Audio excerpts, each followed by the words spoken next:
people don't like you? You've just never cared? I try to do things, and if I'm going to be mean, I try to do it in a very concise way that it's like, you kind of have to laugh and respect it, but I'm not, I've said some like really mean stuff, but it's like, I've got to give you some rope, you know? There was a comic who just kept giving me advice. This was like a couple months ago.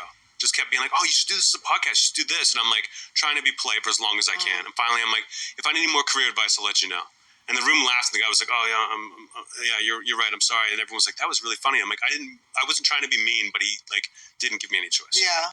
I saw him and Anthony Jeselnik talk before a show one time in the green room, and he had referenced a time before when he was like trying to like give Anthony Jeselnik advice, and it was in front of other people, and he kind of framed it as like, "Oh yeah, Anthony snapped at me," but I'm like, "Well, yeah, you're trying to like he's one of the greatest living comics." You know what I mean? Like, his specials crush. Like, and he's also, like, he's kind of got this mystique where, like, he doesn't even need to use Instagram or social media. It's like, you know, like, when Anthony Jeselnik drops a special, like, I'm watching it, you know? And I've seen him perform enough times where, like, you obviously know it's like, he's all about comedy and doesn't give a fuck. And, Brendan tried to say, he's like, oh yeah, well you should try to like this, and like he was kind of giving him like, because Brendan in his mind is like, oh well, I'm like a business and marketing guy, so I'm trying to give Anthony Jeselnik advice, but he made it seem like he's like, Anthony's talking this way, and it's kind of like, hey Brendan, I think I got it.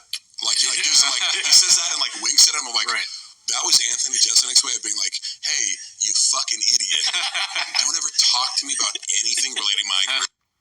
So I mean, Anthony Jeselnik had to put Brendan Schaub in his place. I mean, the unmitigated gall, the audacity to go for Brendan Schaub to go up to Anthony Jeselnik and try to give him advice on anything.